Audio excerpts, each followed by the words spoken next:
Unit first electrostatics वैद्युत स्थितिकी में आज हम अध्ययन करेंगे गाउस प्रमेय। एग्जाम के दृष्टि से गाउस प्रमेय और उसके अनुप्रयोग बहुत महत्वपूर्ण है और अक्सर एग्जाम में पूछे जाते हैं। तो हम स्टार्ट करते हैं गाउस प्रमेय से। इस प्रमेय के अनुसार किसी बंद पृष्ठ से गुजरने वाला या निर्गत होने वाला विद्युत फ्लक्स फाई ई उस पृष्ठ द्वारा परिबद्ध कुल आवेश Q का 1/ε0 गुना होता है। Phi E equal to surface integral over a closed curve E dot ds equal to Q/ε0, जहाँ ε0 निर्वात की विद्युतशीलता है। अब हम इसके उत्पत्ति, इसके निगमन को करेंगे कि गाउस के प्रमेय से हमने यह रिजल्ट किस प्रकार प्राप्त किया। तो सर्वप्रथम हम इस चित्र को समझते हैं, डायग्राम को समझते हैं। यहाँ पर हमें मानते हैं कि माना कोई आवेश किसी क्षेत्रफल A के भीतर बिंदु O पर स्थित है। इस आवेश +Q से r दूरी पर पृष्ठ पर स्थित कोई बिंदु P है। इस बिंदु P के चारों तरफ एक क्षेत्रफल अल्पांश dA है, जिसकी दिशा इस पर बाहर की ओर खींचे गए अभिलंब एकांक सदिश n के द्वारा व्यक्त की गई है।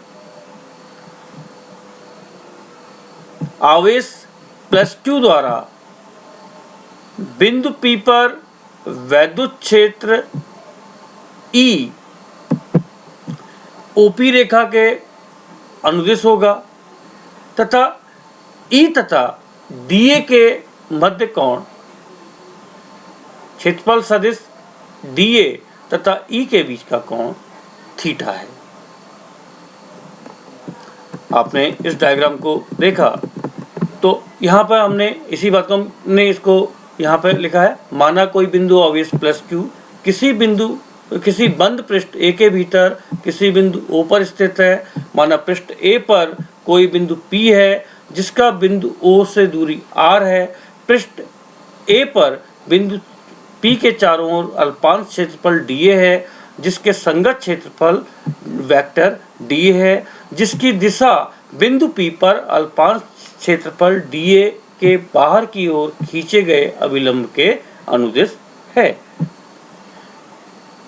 अब हम बिंदु P पर +Q आवेश के कारण वैद्युत क्षेत्र ज्ञात करते हैं, जिसका परिमाण E इक्वल टू 1/4πε0 Q/r² होगा।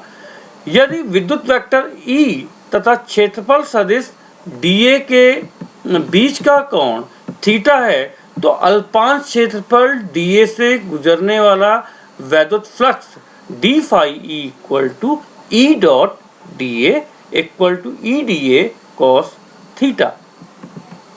अब पर समीकरण से यहाँ पर E का मान रखने पर d phi E equal to Q/4πε0 r² dA cos theta equal to Q/4πε0 dA cos theta r²। इस dA cos थीटा r² को इस बिंदु P के चारों ओर अल्पांश क्षेत्रफल dA द्वारा O पर अंतरित घन कोण d ओमेगा कहते हैं। अतः dA cos theta r² equal to d omega घन कोण रखने पर यह समीकरण हमें इस प्रकार प्राप्त होती है। d phi E equal to Q/4πε0 d omega. अतः संपूर्ण पृष्ठ ए से बाहर की ओर निकलने वाला वैद्युत flux phi E equal to समाकलन बंद पृष्ठ के लिए d phi E equal to समाकलन बंद पृष्ठ के लिए Q upon 4πε0 d omega, d phi E की वैल्यू हमने यहाँ पर रख दी है, इक्वल टू Q अपॉन 4πε0, क्योंकि दिए गए बंद पृष्ठ के लिए Q 4πε0 नियतांक है, अतः यह समाकलन से बाहर आ जाएगा। तो ये बचा हमारा Q अपॉन 4πε0 समाकलन बंद पृष्ठ के लिए डी ओमेगा, परंतु समाकलन बंद पृष्ठ के लिए डी ओमेगा संपूर्ण बंद पृष्ठ क्षेत्रफल A द्वारा बिंदु O पर अंतरित घनकोण है, अतः जिसका मान 4 पाई होता है। यह मान उक्त समीकरण में रखने पर phi E equal to Q upon 4πε0 into 4 pi, समाकलन डी ओमेगा का मान 4 पाई रखने पर यहाँ पर 4 पाई से ये 4 पाई कैंसिल हो जाएगा, तो ये बचेगा phi E equal to Q upon epsilon 0। यही गाउस का प्रमेय है।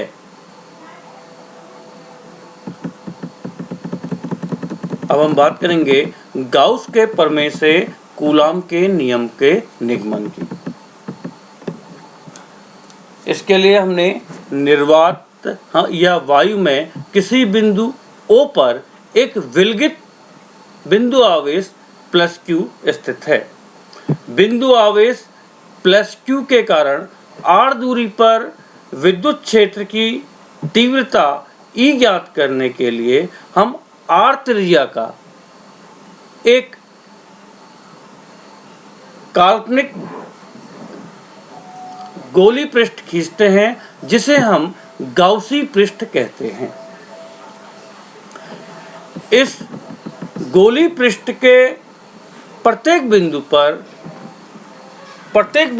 प्लस Q आवेश से समान दूरी पर होगा तथा प्रत्येक बिंदु पर विद्युत क्षेत्र, क्योंकि r दूरी पर है अतः विद्युत क्षेत्र की तीव्रता का परिमाण समान होगा और सदैव इसकी दिशा पृष्ठ के लंबवत बाहर की ओर होगी।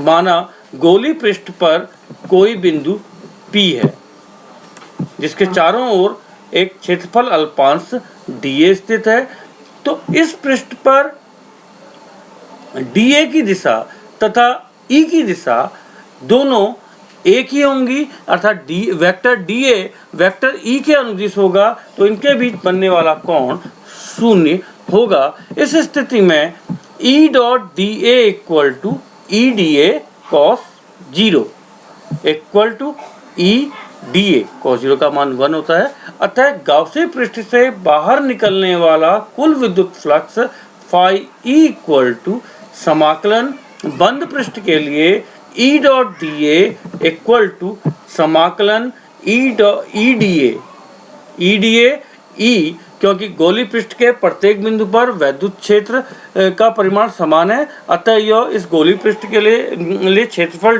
के लिए ये E नियत हुआ, समाकलन से बाहर आ जाएगा। E समाकलन बंद पृष्ठ के लिए dA, समाकलन बंद पृष्ठ के लिए dA ये गोली पृष्ठ के संपूर्ण क्षेत्रफल 4 पाई r स्क्वायर को प्रदर्शित करता है, अतः phi E equal to E 4 pi r square.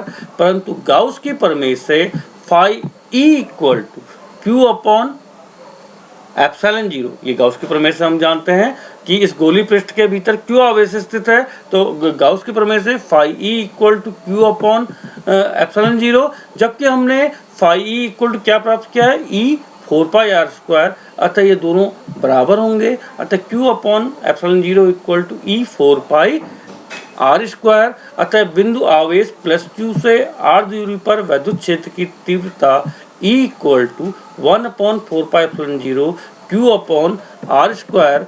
अब यदि बिंदु आवेश प्लस Q से r दूरी पर एक धन परीक्षण आवेश Q0 रखा हो, तो उस पर बिंदु आवेश प्लस Q पर के कारण आरोपित बल F equal to Q0 E equal to 1 upon 4 pi epsilon 0 Q0 upon r square. इस सूत्र से स्पष्ट है कि F प्रोपोर्शनल टू Q0 तथा F proportional to 1/r square, यही कूलाम का नियम है। इस प्रकार हम देखते हैं कि गाउस का प्रमेय